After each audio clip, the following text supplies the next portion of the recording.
एक बार एक राजा शिकार के उद्देश्य से अपने मंत्रियों के साथ किसी जंगल से गुजर रहा था। दूर दूर तक शिकार नजर नहीं आ रहा था। वे धीरे धीरे घनघोर जंगल में प्रवेश करते गए। अभी कुछ ही दूर गए थे कि उन्हें कुछ डाकुओं के छिपने की जगह दिखाई दी।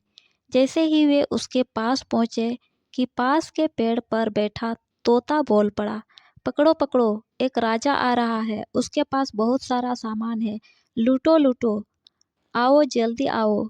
तोते की आवाज़ सुनकर सभी डाकू अब राजा की ओर दौड़ दौड़ पड़े। डाकुओं को अपनी ओर आते देखकर राजा और उसके सैनिक दौड़कर भाग खड़े हुए। भागते भागते काफी दूर निकल गए। सामने एक बड़ा सा पेड़ दिखाई दिया। कुछ देर आराम करने के लिए उस पेड़ के पास चले गए। जैसे ही पेड़ के पास पहुंचे कि उस पेड़ पर बैठा तोता बोल पड़ा, आओ राजन, हमारे साधु महात्मा की कुटी में आपका स्वागत है। अंदर आइए, पानी पीजिए और विश्राम कर लीजिए। तोते की इस बात को सुनकर राजा हैरत में पड़ गया और सोचने लगा कि एक ही जाति के दो प्राणियों का व्यवहार इतना अलग अलग कैसे हो सकता है। राजा को कुछ समझ नहीं आ रहा था। वह तोते की बात मानकर अंदर साधु की कुटिया की ओर चला गया।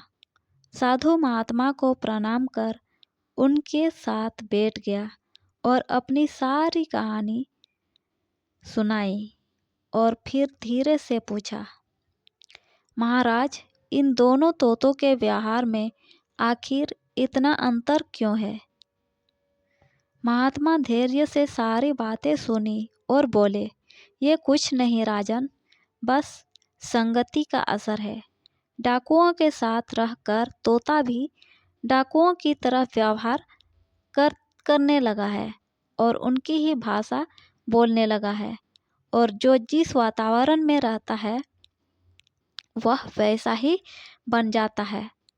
कहने का तात्पर्य यह है कि मूर्ख भी विद्वानों के साथ रहकर विद्वान बन जाता है, और अगर विद्वान भी मूर्खों के संगति में रहता है तो उसके अंदर भी मूर्खता आ जाती है।